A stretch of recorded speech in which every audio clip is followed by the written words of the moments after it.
Welcome back to 600.2x.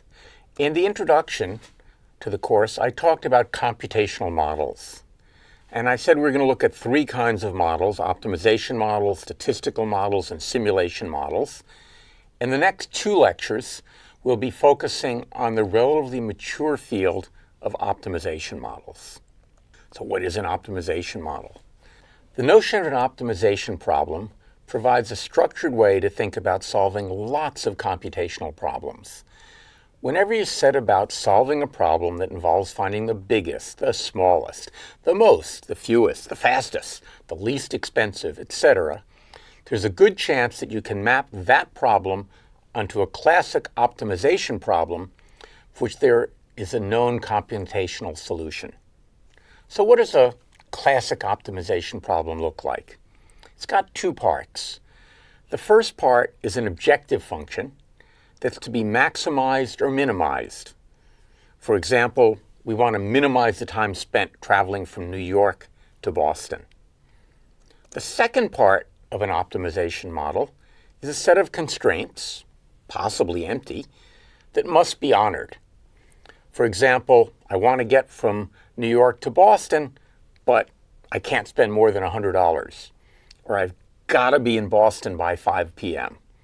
To give you a sense of how ubiquitous optimization problems are, all of the logos in the lower right-hand corner of this slide belong to just travel-related companies, one small segment of industry that solve optimization problems as a central part of their business.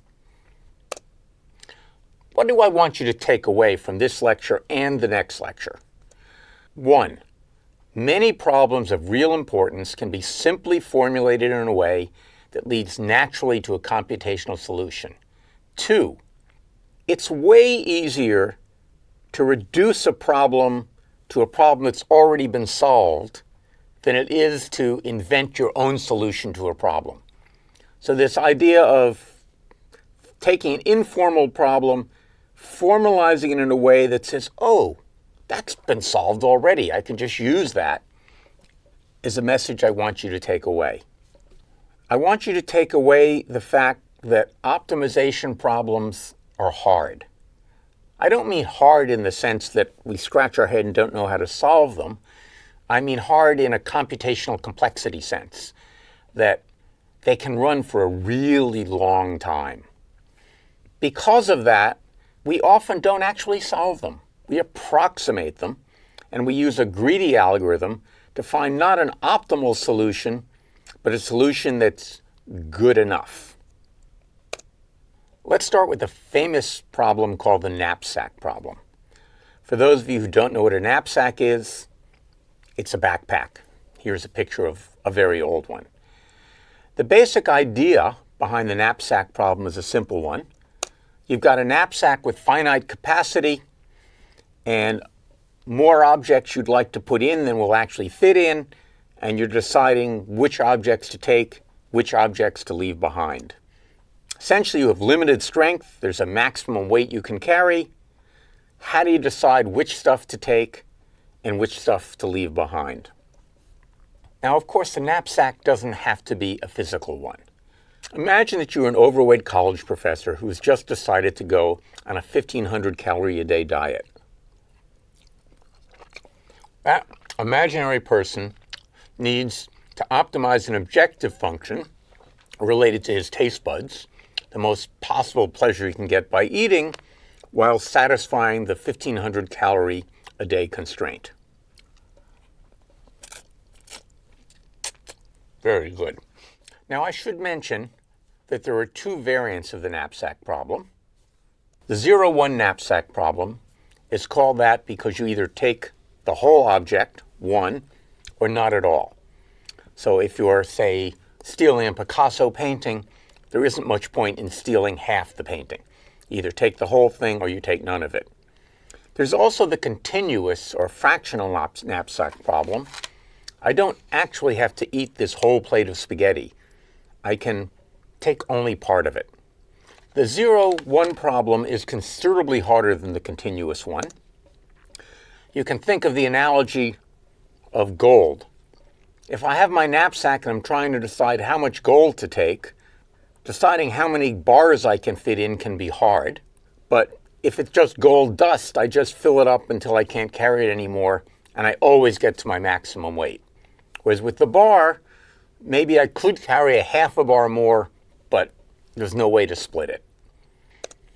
Okay, that's an informal look. Let's now look at how can we formalize the 0-1 knapsack problem. So we'll start by representing each item by a pair of the value of the item and the weight of the item.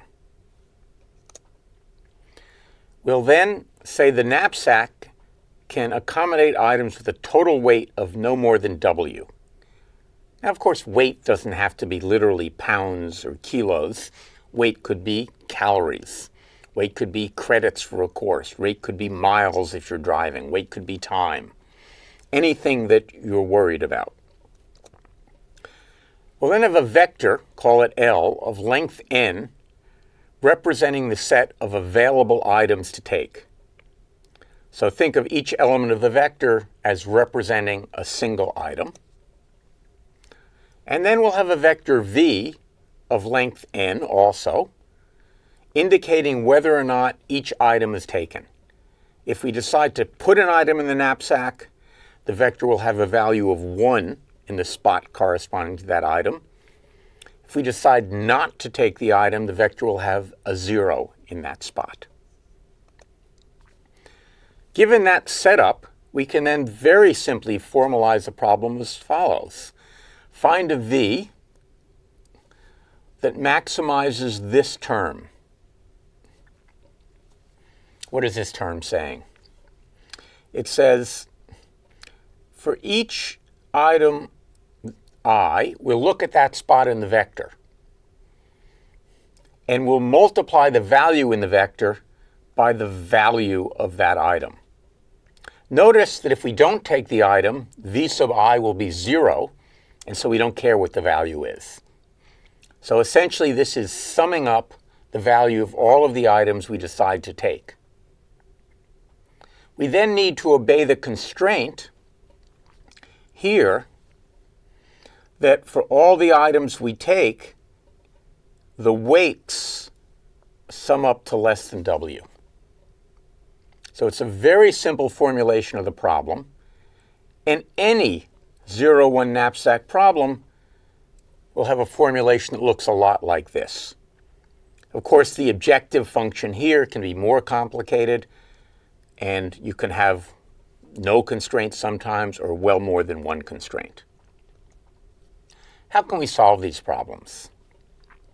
Well, it's a really simple way to solve it. We can enumerate all possible combinations of items.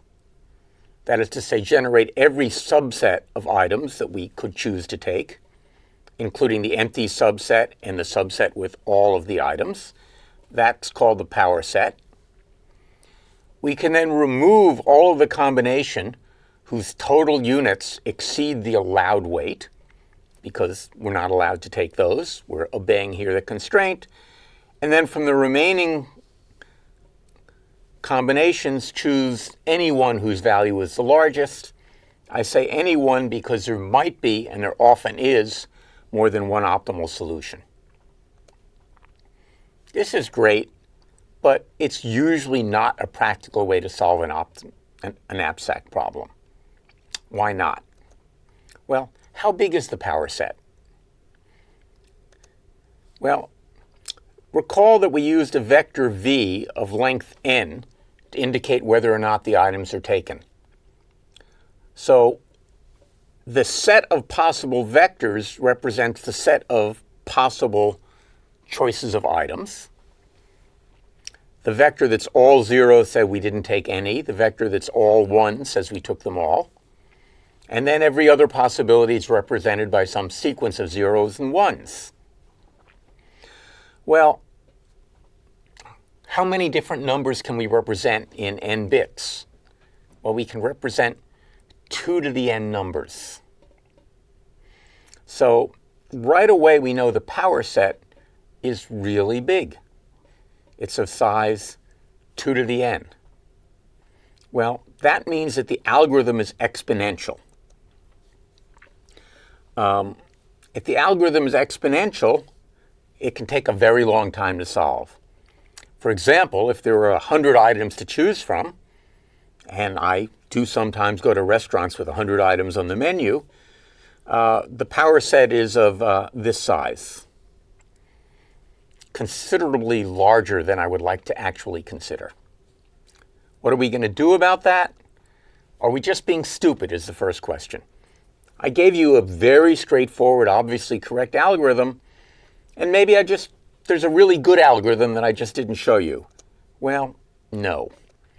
The 0-1 knapsack problem is inherently exponential.